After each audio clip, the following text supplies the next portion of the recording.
Suara Pembaharuan Indonesia Televisi. Kasak-kusuk pemotongan anggaran kementerian di lingkungan pemerintahan Presiden Prabowo ikut diulas oleh media-media ternama di Indonesia. Dengan sudut pandang dalam ulasan yang berbeda, tapi tujuan dari ulasan pemotongan anggaran kementerian hanyalah satu: seberapa penting pemotongan anggaran kementerian dalam pemerintahan Presiden Prabowo itu dalam mengatasi permasalahan masyarakat Indonesia sekarang ini. Tempo secara lugas pada program bocor halusnya sampai menulis judul, "Ngomong besar anggaran kurang".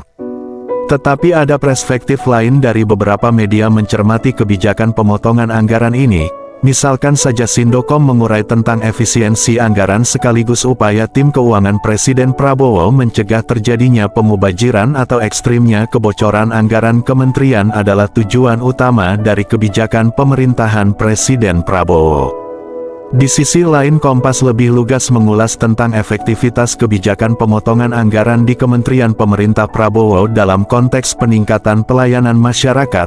Kompas juga sedikit menyinggung tentang akibat pembentukan kabinet gemuk maka pemerintah kewalahan mengatur anggaran. Suara Pembaharuan Indonesia meletakkan sudut penilaian kebijakan pemotongan anggaran kementerian dalam pemerintahan Presiden Prabowo pada kepentingan yang akan digapai pemerintah yang berkuasa. Jika kepentingan rakyat menjadi dasar, Presiden Prabowo memotong anggaran kementerian adalah satu langkah bijak pemerintah dalam pengelolaan keuangan negara untuk sebesar-besarnya menuju kesejahteraan rakyat, tapi jangan asal potong sehingga terkesan tidak proporsional atau pemotongan anggaran itu hanya untuk menutup anggaran operasional badan kementerian dan lembaga non-departemen yang baru dibentuk Presiden Prabowo. Jika ini benar-benar terjadi, maka pemerintahan Presiden Prabowo begitu rapuh. Para elit di Jakarta sedang membagi-bagi kedudukan dan anggaran negara, sedangkan kepentingan rakyat biarlah rakyat yang pikirkan sendiri. Dua isu yang menjadi program utama dan sangat menguras keuangan negara adalah sumber dana untuk mensukseskan program makan bergizi gratis dan dana untuk menutupi operasional kabinet gemuk yang dibentuk Presiden Prabowo. Karena program makan bergizi gratis, tidak sedikit anggaran di beberapa kementerian harus dipotong. Dana-dana ini bukan 100% untuk membiayai makan bergizi gratis, tetapi harus juga membiayai badan atau lembaga yang mengurus makan bergizi gratis dari pusat sampai ke daerah-daerah, dan kita dapat membayangkan berapa besar dana yang harus dihabiskan untuk ini semua. Beberapa kementerian di pemerintahan Presiden Prabowo sampai harus berkeluh kesah karena jangankan dana perjalanan dinas, anggaran operasional rutin seperti uang air dan listrik kantor tidak luput dari pemotongan.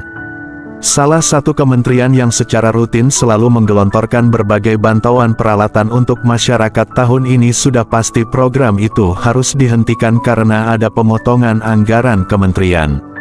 Pemerintahan Presiden Prabowo mencoba melakukan pemangkasan biaya rapat kementerian dan badan-badan pemerintah dan menggalakkan rapat melalui online. Hal ini sebetulnya sudah pernah juga digalakkan oleh Presiden Jokowi pada awal pemerintahannya, tetapi hanya bisa bertahan 1 semester anggaran. Hal ini karena kebijakan membatasi mata anggaran rapat dan pelatihan atau sejenisnya secara tidak langsung. Pemerintah tidak ikut mendukung dunia usaha perhotelan. Simbiosis ini sudah terbangun berpuluh-puluh tahun. Perputaran uang itu dari program-program pemerintah adalah mata rantai kehidupan yang berdampak besar bagi masyarakat. Kita bisa bayangkan jika anggaran pemerintah dikucurkan bagi kementerian, ada kegiatan-kegiatan di hotel-hotel, taksi di sekitarnya, pedagang di sekitarnya, karyawan hotel dan pengusaha ikut dalam mata rantai ketergantungan ini. Jika semua kementerian ada program-program yang sama, tentu menghidupkan semua lapisan dengan jumlah penerima manfaat jutaan masyarakat dari berbagai lapisan. Dan sebaliknya, jika anggaran yang dipotong hanya untuk menutupi biaya operasional kabinet gemuk Presiden Prabowo, sangat disayangkan akan berkurang simpati rakyat bagi Presiden Prabowo.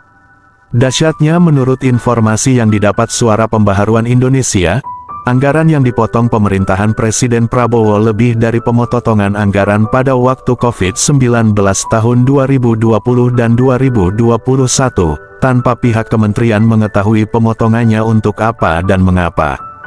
Terlepas dari kemelut pemotongan anggaran kementerian, DPR terkesan sebagai dengan hak legislasinya terkesan senyum-senyum saja.